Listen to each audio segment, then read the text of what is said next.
আসসালামু আলাইকুম। ভাইয়া ভালো আছেন নাকি? আলহামদুলিল্লাহ। ভাইয়া যে ভালো লাগে, খুশি লাগে। আপনারা যে টাকাগুলো দিছি, টাকাগুলো দেন একটু।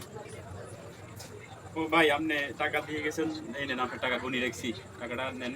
আর টাকা তো দীর্ঘদিন ছিল, টাকা আমার কাছে ছিল, উপকৃত হইলাম। এখন টাকা নিতেছেন, কি করবেন? নেন টাকা। আলহামদুলিল্লাহ, টাকাগুলো আপনার কাছে দিছি আনামত।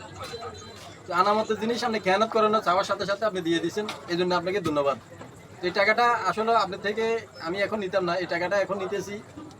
আমি একটা হুন্ডাই কিনতে যাইতেছি, তো হুন্ডাই কিনতে যাইতেছি, এই জন্য আমি এই টাকাগুলো এখন আপনার থেকে নিতেছি। যদি ইনশাল্লাহ আমি হুন্ডাই কিনা হয়ে যায়, তাহলে এই টাকাটা আমি হুন্ডালারে দিয়ে দিব। আর যদি হুন্ডাই কিনা না হয়, তাহলে এই টাকাটা আবার আপনার কাছে ফেরত আসবে।